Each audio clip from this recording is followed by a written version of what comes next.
On March 4th, 1965, Mayor William Walsh spoke on our major strengths and weaknesses as seen from City Hall. Today, March 5th, 2015, I've asked Mayor Stephanie Miner to speak on that same topic. Right away, of course, we noticed one difference, right? Mayor Walsh, within the first of his 2 terms as mayor, was a Republican, believe it or not. In those days, both city and suburban governments were usually elected on the Republican ticket. We wouldn't have to look far to see a lot of other differences. Of course, in 1965, the group wouldn't have been able to imagine a woman as mayor, and in fact, TMR would not have allowed any women in the audience, let alone as a speaker. So times have changed, right? It'd be interesting to consider all the changes in city and city government and finances over the last 50 years, but needless to say, I'm not going to do that. But there are a couple of interesting things that I wanted to just point out. In 1965, when Mayor Walsh spoke, the city's population, which had peaked in 1950, was already well on its way to declining as city dwellers, here as elsewhere, as we know, began moving to the suburbs. But we know that here that trend has begun to reverse, and we hope that new trend continues. In the 1960s, the demographics of the city were changing as well, as residents from other parts of the country began to move here. And that was a change from the city's growth in the earlier decades, when a lot of the growth had come from immigrants from other countries. But we know that that's now happening too, although the origins of those immigrant and refugee groups are a lot different than the earlier ones. And downtown in the 1960s was experiencing the effects of urban renewal and of the building of Interstate 81. Today, as we know, downtown is experiencing another kind of renewal, and Interstate 81 holds lots of possibilities for the transformation of the city in the future. So, Stephanie A. Miner is the 53rd mayor of the city of Syracuse. Mayor Miner was elected on November 3rd, 2009. She became the first woman elected mayor of any of the big 5 cities in New York State. She was re-elected in 2013 to her second and final term as mayor. That is, unless, as happened in 1960, a charter revision eliminates mayoral term limits. I'm not trying to start any rumors, I'm just saying. That's what happened in 1960. Thank you very much. It is really, truly an honor to come before you to be asked to reflect and use as a jumping off point Mayor Walsh's, the topic of his speech at any point. I also want to say that I was very fortunate that I knew Lee Smith.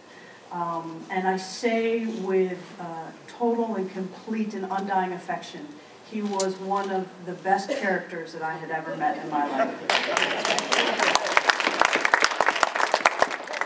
And Lee had a great affection for this community, and he had a great affection for ideas and dialogue and discussion, and he also had a very healthy sense of irreverence, which I try to use every day to get through some of the challenges that go along with having my job. So when I was asked to come and speak to you today to use Mayor Walsh's strengths and challenges, I thought I would talk to you about where we find ourselves in the context of cities. And it's really a context that talks about our strengths. It is often said that the 21st century is the century of cities. And while we hear about this often with the cities of Asia and their tremendous growth and populations, U.S. cities really remain the powerhouse of the world economy. And in fact, in the national context, U.S. large and middleweight cities dominate the economy. Large cities, the ones that we all can name off and think of off the top of our head, Los Angeles, New York City, Chicago, they're expected to generate more than 10% of the gross domestic product growth in the next 10 years. But middleweight cities, and those are the cities that we don't often think about, and middleweight cities are defined as cities in metropolitan statistical areas. You're a very smart group, I know you know that, MSAs, of between 150,000 and 10 million. That's where 70% of the U.S. population lives. That's where Syracuse is squarely in the middle as an MSA. And middleweights are going to generate, and already do, 70% of the gross domestic product. So in the 21st century, we are seeing cities replace suburbs and rural areas. More people live in cities than live in other areas. And why are cities having this exponential growth? As referenced by Sandra, 2011 was the first time in 90 years that American cities registered higher growth than the suburbs. Cities are in the midst of a great revival, and unlike Mayor Walsh, the tides of suburbanization have shifted, and we are witnessing a remigration to our cities. And as Sandra mentioned, here in Syracuse, we've seen our population growth stabilize, which is fairly unique in upstate New York. And we have seen a revitalized downtown with specialty retail and a residential vacancy rate of close to 0%. We have new projects coming online for housing, and of course our beloved Hotel Syracuse. And I'm also pleased to say that this week I was part of a jury panel that selected a world-famous landscape architecture group of Melk, that is from New York City, but originally from the Netherlands, with a world-famous architect from Britain to design a landscape architecture piece for what is known as Perseverance Park, which is the flowchart, the flowscape that you see right there, which we call our 100% corner, which we were able to recognize and see and capture the attention because we were able to get the bus stop moving. But why is all of this happening? I would like, of course, to tell you it's because of the great leadership of mayors. And that is one part of it. But why is it happening? Because in the 21st century, cities, including Syracuse, have the essential criteria to compete in a global knowledge-based economy. It's creativity, it's problem solving, and it's innovation. Cities facilitate interactions and the exchange of ideas and collaboration. And the data shows that the more density you get, the more you drive ideas and information and solutions that grow exponentially. And this is what is colloquially now referred to fairly often as the social media effect. And I want to give you an example of what we had happen this week in the social media effect. This is a poster mock-up from the Hunger Games 2 poster that came out.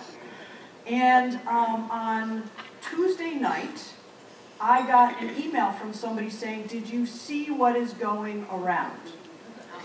And they sent me this poster, which, that is my face. I would love to tell you that the rest of it is me. The idealized version, the rest of it is me.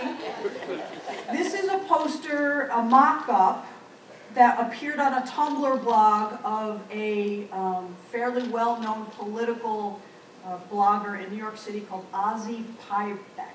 I don't even know how to say his last name. I can spell it because I've seen it so many times. He put it on his Tumblr blog. I'm not even sure what a Tumblr blog is. And somehow it got to somebody else who put it on Twitter, who then put it on Facebook. And by Thursday morning, it was all over. It's the social media effect. And given the technology that we have, if you are very sophisticated, you can do this kind of thing to highlight the point.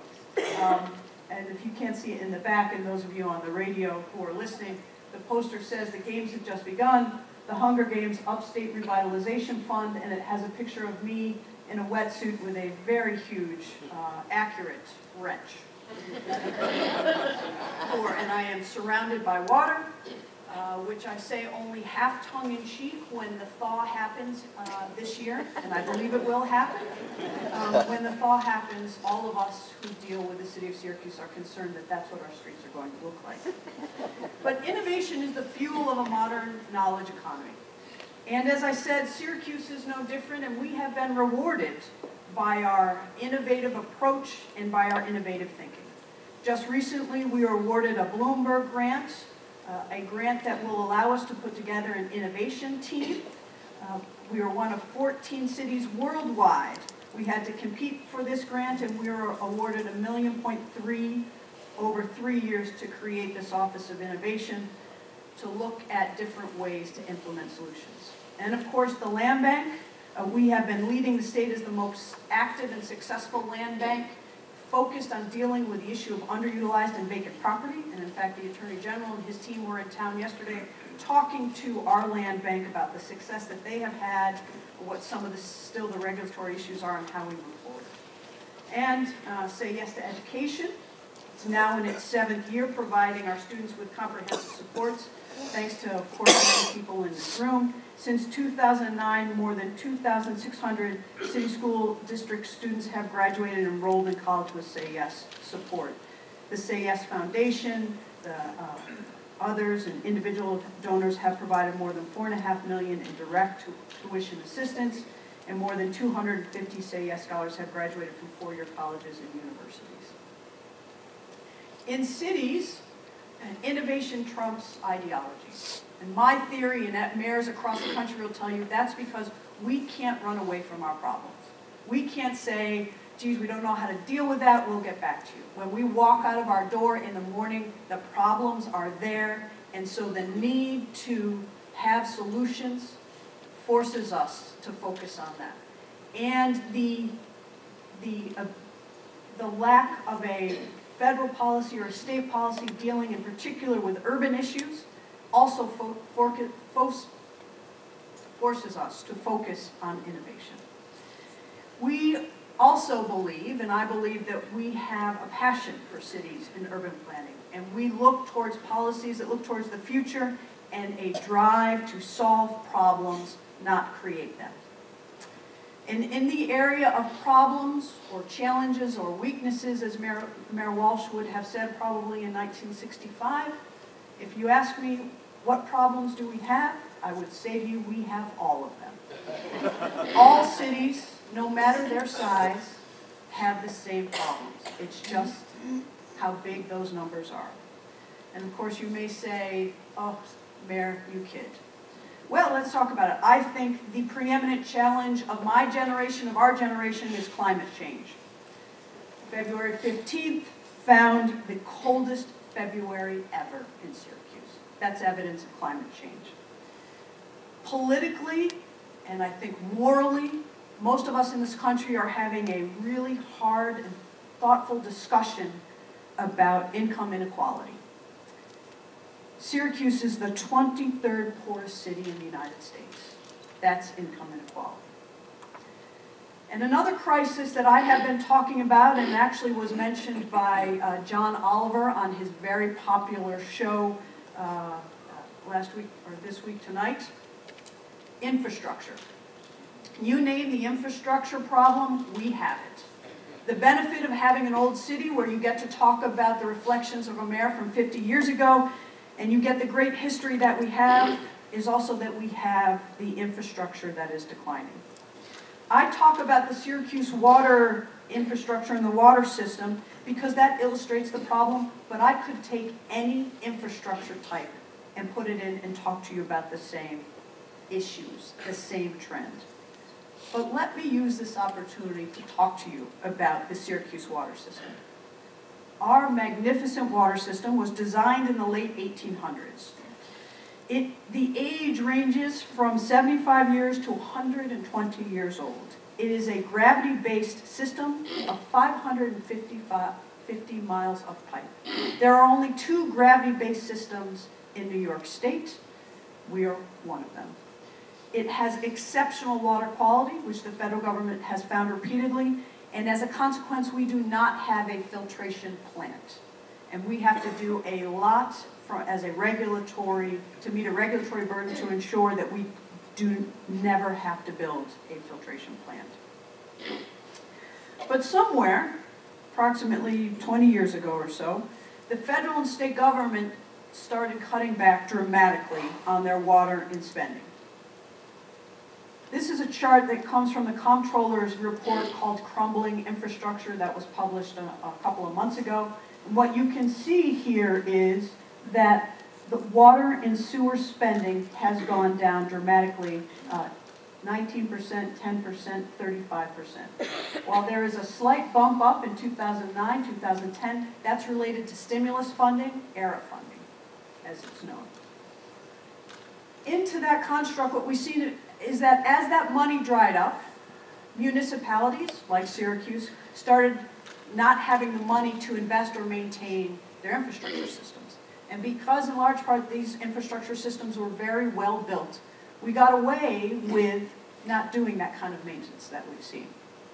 But like any good infrastructure system, it needs to be maintained, it needs to be updated. So in 2004, which is the first year that we as a city started categorizing our water main breaks, from 2004 to 2013, we had 1,718 breaks throughout the city of Syracuse.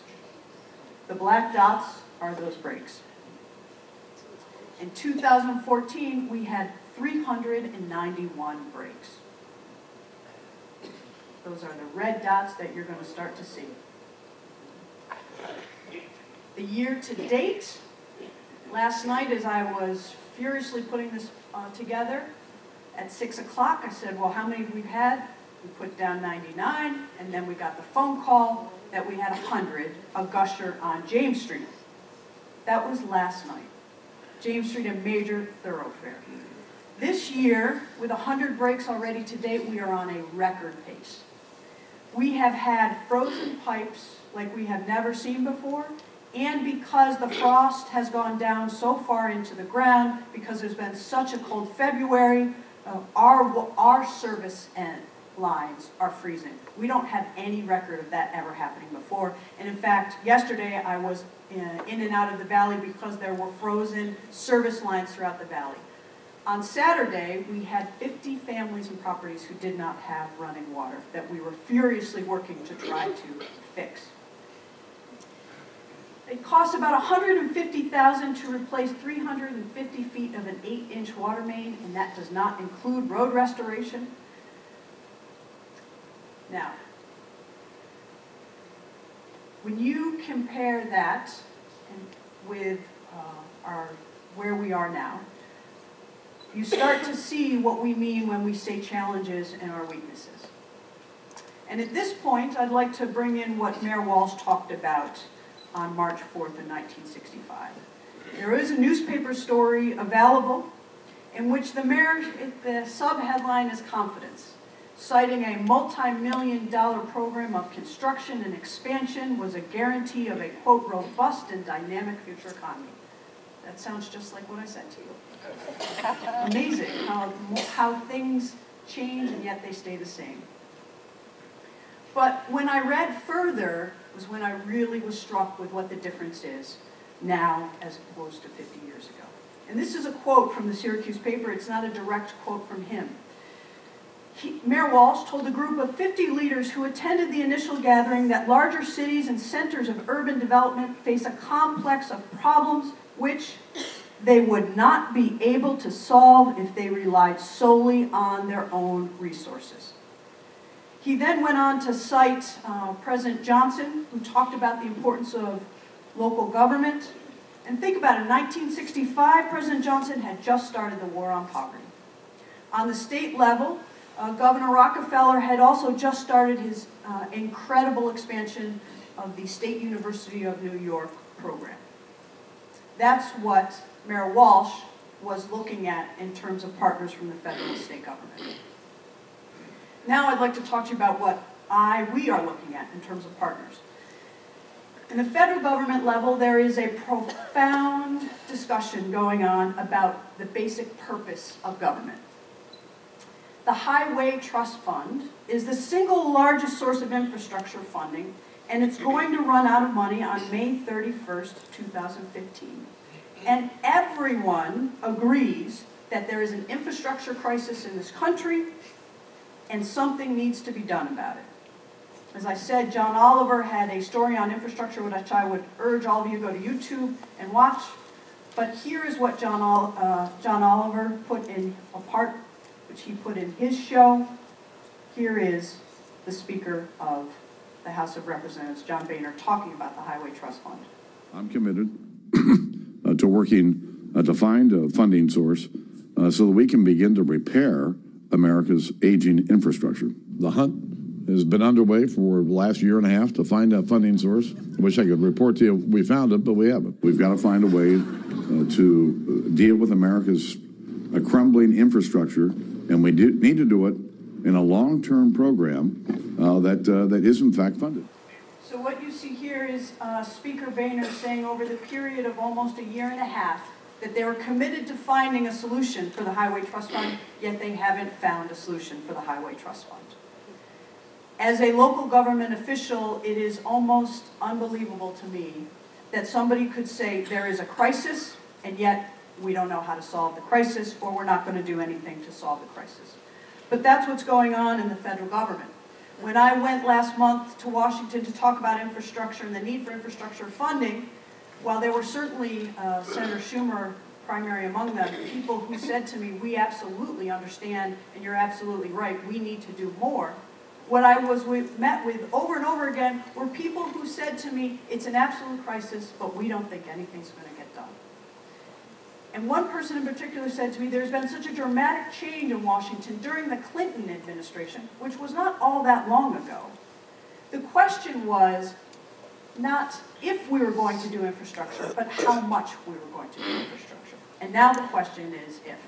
And these are basic services of government where people depend on every single day.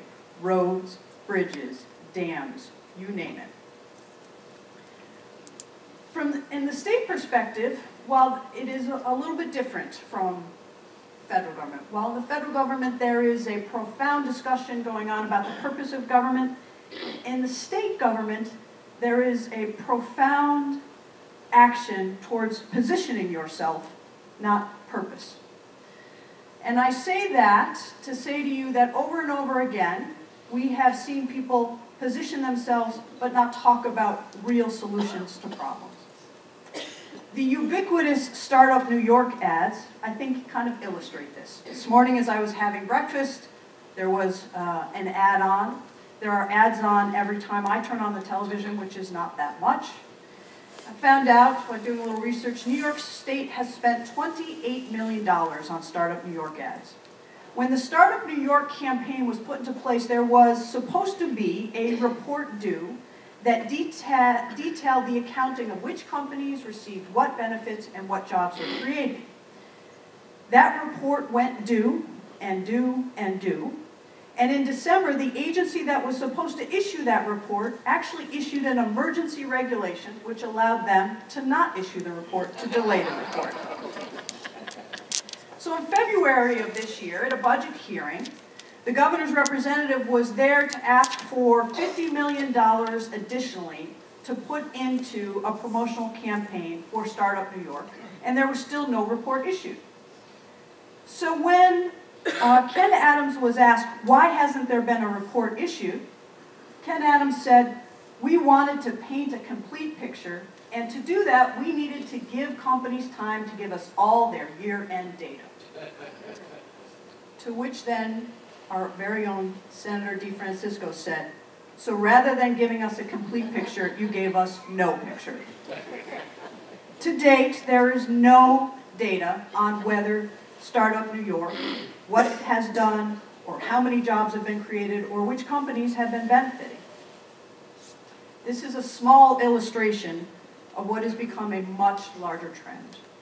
New York State is expected to spend $2.8 billion on economic development in fiscal year 2014. That is a 49% increase in state spending from 2010. The Citizens Budget Commission, which is a very well-respected think tank, has reacted to this in talking about this year's budget, in which they said over the last 4 years, economic development spending has expanded greatly, but no data has been presented to show what it's doing. They go on to say in this report, the executive budget would continue on this path of excessive economic development spending despite the paucity of information showing the initiatives yield a worthwhile return. They suggest to the legislators the proposal should be rejected and a moratorium declared on expansions in this area until the benefits of existing programs can be examined carefully and unsuccessful programs terminated. Seems a very reasonable position. Get the data and then determine if the spending is worthwhile. Now, will that happen? I don't know.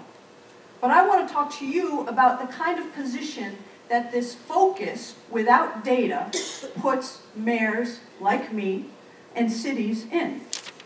So I'm sure all of you have heard that the governor came into town some time ago and said that Syracuse should fix its own pipes. Show us how you become economically stronger and you create jobs and then you fix your own pipes. Now, let me say a couple of things about this. First, that is completely and totally at odds with New York State history. That is not how we have funded infrastructure in New York State, ever.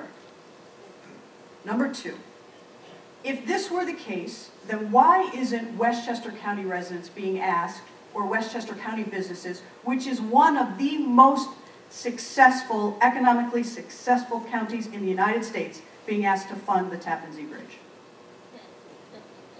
Might be a question that maybe somebody in the media may want to ask. If this were the case, then the second most successful county economically in New York State and in the country, Nassau County and Long Island, why aren't they being asked to fund their own water mains and water works and sewer separation infrastructure projects? They are not.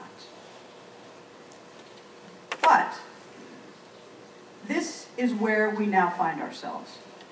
So we are now put in a position where there is hundreds of thousands of dollars being spent on economic development projects in the city of Syracuse, all good projects.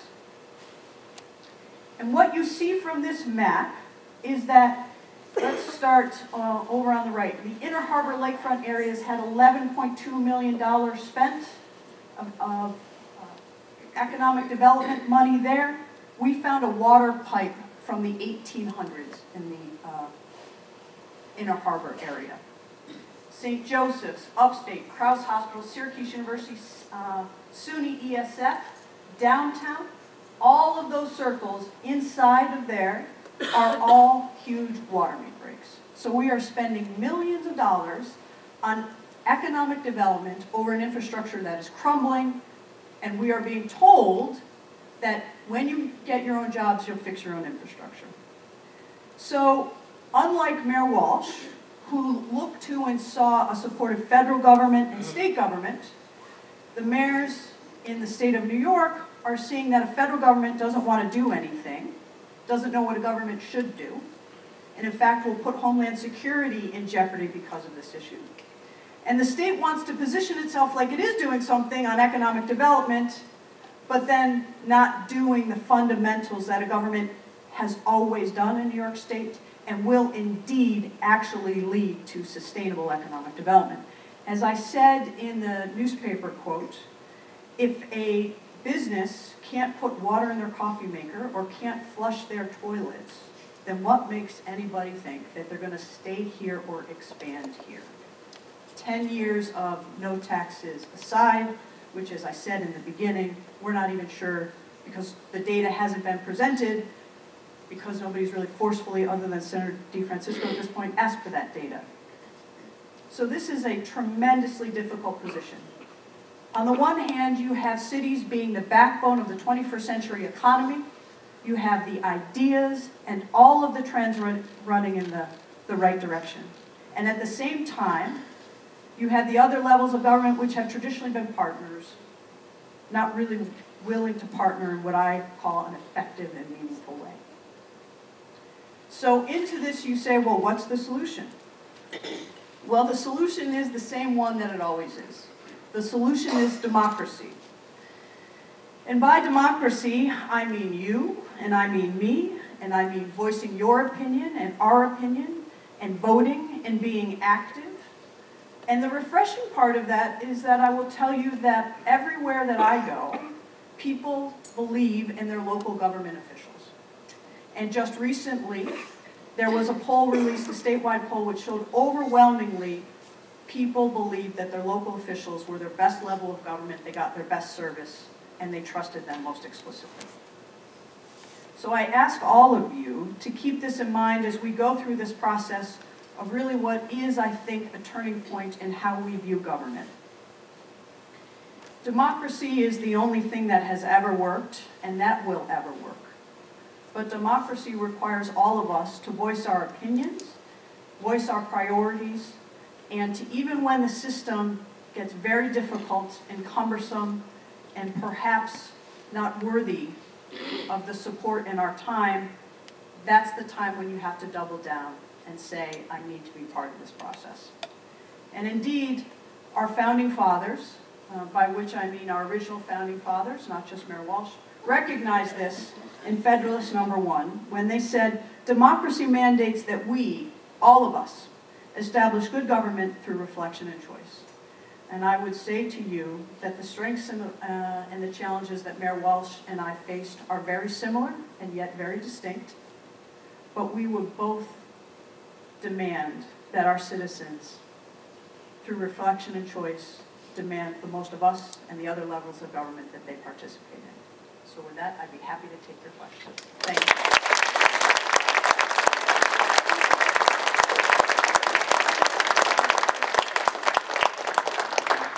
Thank you, Mayor Miner. For those of you who are guests, if you have a question, raise your hand and I will try to make my way to you, and we try to keep the questions brief. Thank you. Good morning. Thank you for coming. Mayor Miner, a persistent dilemma in our city is what you labeled as income inequality. Over 50% of our children live in poverty. The implications are obvious, or should be obvious. Could you speak to that particular issue? I notice across the country there are communities working on a poverty plan, if you will, and I'm wondering if our city is addressing that in a systematic way. Well, I will tell you we are addressing it in a systematic way because it underpins every single thing that we do. You can't be the 23rd poorest city in the country and not think about that with every decision that you make.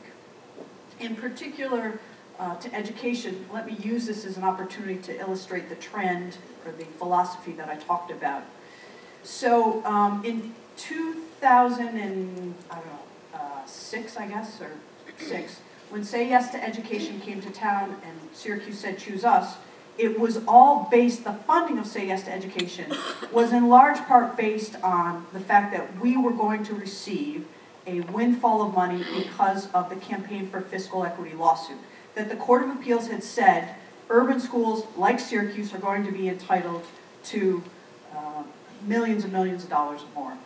We had a plan together to use that money to invest for full supports for Say Yes to Education, which was health supports, mental health supports, physical supports, all of the kind of issues that poverty puts in the way of children and families being able to succeed. We put that plan together, we were very excited, we had a bunch of stakeholders around, we moved forward, then the market crashed, and the state government said, no, we're going to take that money away. We have never received that money. Then, people come in and rightly say, well, your test scores and you're not doing what you should for the children of your city. We say, you're right, we think we should be doing more. And we tried to do more, and we put together these solutions, and we counted on the state government being a partner. And guess what? They weren't a partner. Now let me put it one step further for you. There's been a discussion about mayoral control and whether the cities should have mayoral control. I got a call this week from a senator who asked me if I was going to testify tomorrow at a mayoral control public hearing. And I said, well, first of all, I didn't get an invite. It's kind of late, number one. But number two, I don't know what mayoral control means for Syracuse. In the 2015 opportunity plan that was put forward at the State of the State, there are 2 sentences that talk about mayoral control. Is it mayoral control like New York City? Is it mayoral control like Yonkers has? Does it mean that I would have the ability to discuss collective bargaining agreements? Does it mean that I would have the ability to close schools or move schools around? What does it mean? And the person said to me, I don't know what it means. So, well, how can I testify on something I don't know what it means? But this is the kind of system that we now have. Like, well, Mayor, we just want you to get up and say something. And I said, well, I'm generally in the practice of knowing something before I opine on it. Maybe that's crazy, but that's what I do. So I sent a letter to various leaders, asking them to lay out these questions. We'll see if it gets answered. Thank you. And I know Professor Knobloch will be here at the end of the month when Ann Rooney, Deputy County Commissioner for Human Services, will be here, and I think we'll pose that question to her as well, because children in poverty is a county-wide as well as a city problem. Good morning. Good morning. You recently spoke before a budget hearing at the state legislature regarding the $5+ billion bank settlement. You received strong support from Senators DeFrancisco and Kruger. What I want to know is what has been the reaction of the local state delegation to this idea? And I'm sorry, and this was in regard to spending the money for infrastructure repairs. I have not heard directly from them. Okay. Question in the back. In the back, Mayor. Just when you talk about the discussion about the role of government, is the focus on changing the folks there, or is it changing the attitude that they have of what state, federal government should be doing to raise resources to address the real problems? And maybe a third thing is just getting legislators, in particular, and working with executives, I guess, to be able to come to common solutions as opposed to just saying, you say black, I say white, and that type of thing. Well, you know, look, there are lots of examples I can point to you of consensus, of sharing, of moving forward. Clearly, the county executive and I have done that on a whole host of projects. But there is a overall focus on what's the office that you're running for next. And I don't know if that's because if you are at a state position or a federal government position, you have more time to think about that, or more ambitious people go into that. So when I go and talk to people in Albany and Washington, that's the first question anybody asks me. What are you running for next? I said, I'm not here to talk to you about that. I'm here to talk to you about my water mains. But it happens so often and with such frequency. And then the discussion is, well, inevitably will then turn into raising money, which I think ultimately is really where the problem is. That there is so much money in our system, and you need so much money to run for office, that the best of us have a hard time not hearing that siren song. Speaking of running for office,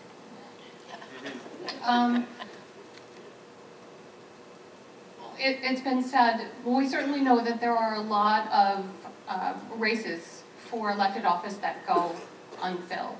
And in addition to democracy, that we establish good government through reflection and choice, we need to have that choice. So where do you see... So what am I running for next? No, I'm asking, where's the next generation of elected leaders coming from? And are you optimistic? What do you see? What can we do? What you can do is, if everybody in here found a local leader and said to that person, you should run for office, just one, you should run for office, that would help. I do this a lot. I ask people to run for office a lot. And I can tell you that there has been a change, both positive and negative. The positive change is when I used to recruit women for office, they used to say to me, geez, I don't know if I can do it. Now they think they can. But the negative change has been, they say, I don't want to put my family through that. I don't want to have the anonymous, misogynistic, racist, hateful, spiteful comments come up in the blogs. If I have a 12-year-old and I run for office and I say I'm going to run for county legislature or city council or whatever, and then my 12-year-old goes in the blogs and sees this stuff, I mean, think to yourself, why would anybody do that? I mean, I've done it, and there are times when I don't have a 12-year-old, but I have 12-year-olds in my family who have come to me and said things that other people said to them, and I cringe.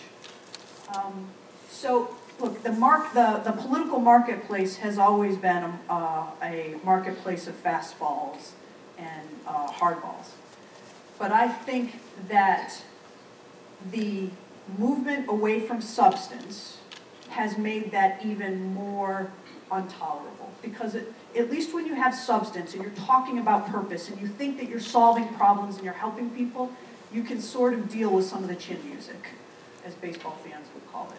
But when you're just standing up at press conferences because you're told, like, this is going to position you well, you know, you should be for jobs. Well, who's against jobs, by the way? But this will help you because you'll be for jobs. So stand and cut a ribbon, and then, and by the way, you have to raise $500,000 to run because somebody else may come in and say these terrible things. People say, I got other ways to make meaningful impact in my community.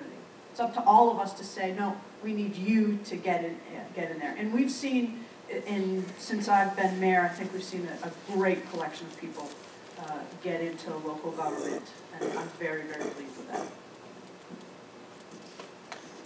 I may have glided over some of the stories about the governor in Syracuse being retired from the news business. I don't get so deep into the weeds anymore. But, having said that, it strikes me, you could have written a headline in the newspaper saying, Cuomo to Syracuse, drop dead. You were not the only one who raised that issue to me. Yeah. And today I hear you say, well, his idea is that economic development will lift the boats, and so we can then lower the water level in the streets. I might use that. So positioning-wise, is there a more positive way to look at this? Or the corollary is, what if we don't get, as you say, the results are not in from these initiatives? What if we don't grow our economy and can't provide the resources, then our city fails? Is that the... And not just our city. It's Onondaga County and Central New York are dependent on the health of the city. The economic center of Central New York is Syracuse. The cultural center, the social center is Syracuse. The largest drivers of economic development for the Central New York region are located in Syracuse, and you can even make it more specific and say located on University Hill. So I would say to you that when we're talking about 81, and we're talking about the health or the viability of our largest drivers of economic development, what do we do if they can't get water? But it's not just us. So Oswego right now is in a state of emergency because of their water mains. Kingston has a huge water main issue. Monroe County, which does water for all of Monroe County, including Rochester, has had more water main breaks in January than they have ever had. Part of what you'll see from the comptroller's study is that this is not just a problem for Syracuse, this is a problem for New York State, it's a problem for our country. So God forbid, what happens if a dam breaks? We've had that happen historically in the United States. What happens if a bridge fails and people die? Is that what it's going to take for our leaders to then say, okay, let's get to this, and we can cut a ribbon on that? I would say to you that infrastructure has to be dealt with, and it's not going away.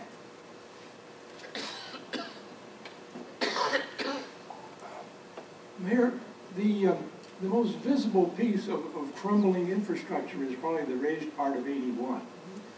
Do you have a view that of the major choices that are now out there, which one might be better for the economic and quality of life in the city? Look, I think, and I've said this before publicly, that an elevated viaduct doesn't make any sense for our community. It cuts off, it's a dead zone. Look at it now, it's a dead zone. And it cuts off the largest engines of economic development, University Hill, from a burgeoning downtown. And the entities on University Hill are landlocked. We want them to grow. Those are good jobs, and they help our economy. They are having a very difficult time growing because of 81 right there in the middle. I would also say to you that it has been asked, Peter Park, the Harvard professor, said he's spent a great deal of his professional life looking for an elevated viaduct that is healthy around it. Doesn't exist. They're all dead zones. So I think that the viaduct should come down. But of the other choices, I don't know yet. And I think properly I shouldn't know yet because we're not through the process. I'm going to be talking to Commissioner McDonald today. But I think that this is an engaged process, and it should be, and we should all keep an open mind. And we should, I would say to you that I have said also publicly, if we look at this as just a simple challenge of how to get as many cars from point A to point B, then we're going to get a bad solution. If we look at this as how we can use this as an opportunity to ignite economic development, cultural development, social development, we'll get the right idea. But let me also bring it back to the contents of my earlier discussion. Something's going to have to happen to 81. Well, you know where that money would come from? It'd come from the Highway Trust Fund. So if the Highway Trust Fund goes bankrupt on May 31st, what are we going to do? So again, these are not just theoretical questions about and the impact of this public philosophy about what is the role of government. We're not talking about, that's why I say, you know, what problems do we have, and the national problems and the issues that we're all talking about. I can illustrate every single one of them here in the city of Syracuse. Good morning, Stephanie. Good morning. I'm excited that you got the money for the innovation team. And out of curiosity, is sidewalks and snow going to be on their agenda? And if not, how is their agenda going to be developed? Well, we have not set their agenda other than I've said infrastructure first. There's nothing that says that it couldn't be on the agenda. But what we're going to be looking for are intractable problems that we think a fresh set of ideas with a group of people who have a different skill set could help us solve. And that different skill set, often we have great workers in the city of Syracuse, and they kind of each do their work and their jobs, and there's not a lot of fat in the city budget. So everybody is working and doing 3 different jobs at all the time. So they don't have a lot of time to sit and brainstorm. Part of what this team's job is going to be is to talk to them and say, if you had, you know, what was one problem that you wish you could fix? And then to see if we have the resources to fix that. I'll give you an example. This innovation team started in London. And London is very forward on climate change and climate action, and they wanted people to insulate their attics. And they were willing to pay for people to insulate their attics. Nobody took advantage of the program. Couldn't figure it out. They're like, we're willing to pay for it. Why won't anybody take advantage of it? The innovation team came in. They saw the data. They saw nobody was taking advantage of it. They saw that this was that London was, you know, not making the progress that they needed to. And to oversimplify it, this group found out that people didn't want to clean out their attics. So this innovation team said, we're going to get people, we're going to pay, we're going to say, we'll pay for your insulation, and we will also pay to have your attics cleaned out. People said, great, sign up. And they went from like no participation to 100% participation in 3 months. Those kind of things. I told you that. Mayor Miner, I know it's a difficult proposition to suggest separating control from resources, but has the city looked at a regional solution to some of your water infrastructure issues? I know we have a state-created water authority which has bailed out the fund. A number of our smaller suburban systems. We have a history with the county water district, which actually did contribute to the improvement of the city transmission lines. Maybe regional resources could be brought to bear. Well, look, we've looked at all solutions, and not to be too blunt about it, but there are no regional resources. You know, it's often also talked about the Environmental Facilities Corporation. Geez, we have all this money, why don't you go to the Environmental Facilities Corporation? They can take advantage of it. You can take advantage of that. The Environmental Facilities Corporation, I like to say, is akin to a credit card. So if you get a credit card, some of us have learned the hard way, the first question you should really ask is, can I afford to pay the bill back? So in 2008, the federal government required the city of Syracuse to make a whole bunch of upgrades on our water system, which we did. We had to borrow about $36 million. We borrowed that from the EFC at a low interest rate. Now, because of that large-scale borrowing, 25% of our debt service on our water fund, 25% of our revenues on our water fund is debt service. On our general fund, it's 7%. We don't have any additional money to pay back. And when you talk, if this were just a question of resources, or it is a question of resources, but if it were a question of scale, you know, we've done it with the airport authority, we did it with purchasing. Nothing is off the table. But I also think it is somewhat of a red herring to say, give it to somebody else. I mean, if the Highway Trust Fund runs out of money, it's not like New York State's going to have money to replace that with. There is not enough money, there's not enough grants for systems the size of Syracuse to be able to upgrade itself. And again, it's not just Syracuse. I just happen to be the most vocal advocate about it, elected advocate about it at this point. What are you most hopeful about? You know, I have to tell you that part of, people say to me a lot, you know, oh man, I could never do your job. Oh, I could never do your job. And the part that people don't see is the extraordinary generosity that I get from people every single day because of my job. And I have this real, just this blessing that I get to work among the people that I serve, and I see them every day. And I feel like they feel like I am working for them, that I am their mayor. And that is both a privilege and a responsibility. So what does that mean, right? That's a lot of romance. So last Friday at about 7 o'clock, I finished working out at the downtown Y. I did not shower. I was walking to the desk and I put my key on the desk, and the guy behind the desk said to me, "Anybody told you today they loved you?" I said, "No." And he said to me, "I love you, and I tell people every day, I love my mayor. I love my mayor." And I said, "Thank you." So what makes me the most hopeful is the extraordinary people that are make up the people of the city of Syracuse. We are hardy, we are hardworking, we are innovative, and we will find solutions no matter what the obstacle is in our way. I simply posit to you that history has been that we have had partners who have been willing to work with us on these. If we demand that we have partners, then we'll have partners. But if we continue to allow positioning, continue to allow people to be able to say things that are not backed up by data, continue to be able to have people say, yes, it's a crisis, but I don't have a solution. I've been trying to find that solution now for 2 years, while people's lives are at stake. Say it's unacceptable. Sounds like a good place to end. We'll work on it. Thank you, Mayor Stephanie Miner.